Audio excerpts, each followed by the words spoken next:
नर्सेसनं अश्रू अनावर रुग्णालयात मारहाण केली। शिंदे सेनेचे नगरसेवक रमेश म्हात्रेंची चर्चा का झाली? 11वी नापास तरी कोट्यवधींची संपत्ती। पाहूया नगरसेवक रमेश म्हात्रेंची सगळी माहिती। कल्याण डोंबिवली पालिकेचं शास्त्री नगर रुग्णालय इथं 2 डॉक्टर 2 परिचारिकांना मारहाण करून त्यांना जीवे मारण्याची धमकी दिल्याप्रकरणी शिंदे सेनेचे नगरसेवक रमेश म्हात्रे यांच्यावर गुन्हा दाखल झालाय।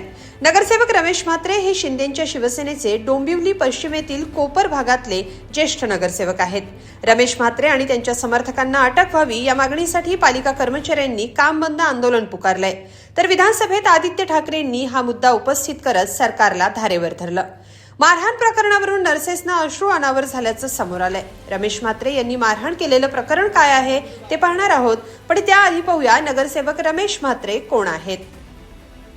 रमेश सुकऱ्या म्हात्रे डोंबिवली पश्चिमेच्या कोपरचे नगरसेवक, शिवसेना शिंदे गटाचे नगरसेवक असलेले रमेश म्हात्रे यांचं वय 56 इतकं आहे। रमेश म्हात्रे हे 10वी पास आहेत तर 11वी नापास आहेत। ते डोंबिवलीच्या सरस्वती विद्यालयातून शिकलेत। म्हात्रे यांनी 2019 साली कल्याण ग्रामीण मतदारसंघातून आमदारकीची निवडणूक लढवली होती। शिवसेनेच्या तिकिटावर उभे राहिलेले म्हात्रे या निवडणुकीत पराभूत झाले होते। रमेश म्हात्रे यांच्यावर याआधी देखील 3 गुन्हे दाखल आहेत। यात हत्येचा प्रयत्न, दंगल माजवणं आणि मारहाणीसारख्या गंभीर गुन्ह्यांचा समावेश आहे। 2019 साली निवडणूक आयोगाला दिलेल्या प्रतिज्ञापत्रानुसार रमेश म्हात्रे यांच्याकडे 21 कोटींची स्थावर तर 83 लाख रुपयांची जंगम मालमत्ता आहे। म्हात्रे यांच्याकडे आलिशान कार आहेत, ज्यात मित्सुबिशी आणि टोयोटा क्लासिक यासारख्या गाड्यांचा समावेश आहे। मित्सुबिशी कारची किंमत 18 लाखांच्या घरात आहे। याशिवाय म्हात्रे यांच्याकडे 9 लाख रुपये किमतीचे सोने चांदीचे दागिने आहेत। म्हात्रे यांच्याकडे ठाणे जिल्ह्यात 2 कोटींची 2.25 एकर जमीन आहे, तर डोंबिवलीत त्यांच्या नावावर 28 लाख रुपयांचा फ्लॅट, 20 लाख रुपयांचं एक घर आणि 12.5 लाख रुपये किमतीचं आणखी एक घर असल्याची माहिती आहे। रमेश म्हात्रे यांच्यावर 12 लाख रुपयांचं कर्ज असल्याचं त्यांनी प्रतिज्ञापत्रात नमूद केलंय। दरम्यान नगरसेवक रमेश म्हात्रे यांच्यावर शास्त्री नगर रुग्णालयात डॉक्टर आणि नर्सेसना मारहाण केल्याचा आरोप आहे। रमेश म्हात्रे यांनी हे आरोप फेटाळलेत, पण हे प्रकरण काय आहे ते थोडक्यात पाहूया।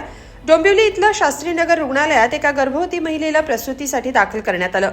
यावेळी डॉक्टरांनी महिलेची तपासणी केली। जन्मानंतर बाळाला NICU म्हणजे नवजात शिशु अतिदक्षता विभागात उपचारांची गरज भासू शकते अशी पूर्वकल्पना डॉक्टरांनी महिलेच्या कुटुंबियांना दिली। मात्र शास्त्री नगर रुग्णालयातील सर्व NICU बेड्स आधीच भरलेले असल्यानं बाळाच्या सुरक्षेसाठी संबंधित महिलेला तातडीनं दुसऱ्या सुसज्ज रुग्णालयात हलवण्याचा सल्ला दिल्याचं डॉक्टरांचं म्हणणं आहे। याच कारणावरून वादाची ठिणगी पेटली। यावेळी रुग्णाच्या नातेवाईकांनी आणि समर्थकांनी कर्मचाऱ्यांशी वाद घातला।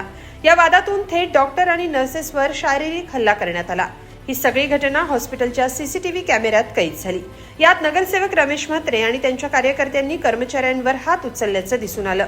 यावरून रुग्णालय कर्मचाऱ्यांनी काम बंद आंदोलन करत कारवाईची मागणी केली आहे, तर रमेश म्हात्रे यांनी मात्र आरोप फेटाळलेत। त्याचवेळी जे झालं त्याबाबत त्यांनी दिलगिरी व्यक्त केली आहे। ते काय म्हणाले ते आधी पाहूया। जी काही घटना झाली त्याबद्दल मी पहिला दिलगिरी व्यक्त करतो आणि मी ठासून सांगतो या ठिकाणी का मी महिला डॉक्टरवर हात उचललेला नाही। ही जी TV फुटेजमध्ये CC कॅमेरा फुटेजमध्ये जे येते तर कॅमेऱ्याचा अँगलमुळे येत असेल, ती महिला डॉक्टर माझ्या मुलीसारखी आहे म्हणून ती म्हणतो, एकेरी उल्लेख करतो ती माझ्या मुलीसारखी आहे। तिचे मॅरेज झाले का नाही ते पण मला माहिती नाही। सतत कानाला बोलत होते, आमची रिक्वेस्ट ऐकत नव्हती आणि त्यामुळे मी तुझा फोन ठेव बाजूला, आमची कंप्लेंट आधी घे, काय तर आमची तक्रार घे, ऐकून घे, एवढंच तिला बोललो आणि मी त्या महिलेला मारलेलं नाही। आम्हाला बाळासाहेबांची शिकवण आहे, त्यामुळे महिलांवर आम्ही हात उचलला नाही आणि याच्यापुढे उचलणार नाही। आणि हे जे काय घडली घटना ह्या हॉस्पिटलच्या कमतरतेमुळे असेल तर ते हॉस्पिटल फुलफिल करण्याची जबाबदारी मी आतापासून चालू करेन। या प्रकरणात खासदार श्रीकांत शिंदे जे स्वतः एक डॉक्टर आहेत त्यांनीही कारवाईचं आश्वासन दिलंय। ते म्हणाले या प्रकरणात गुन्हा दाखल करण्यात आलाय। कायदा हातात घेणाऱ्या कुणालाही माफी दिली जाणार नाही आणि दोषींवर कायद्यानुसार कठोर कारवाई केली जाईल। तसंच पक्षाची भूमिका याबाबत स्पष्ट आहे। या प्रकरणात सहभागी असलेल्या कोणत्याही व्यक्तीला पक्ष पाठीशी घालणार नाही।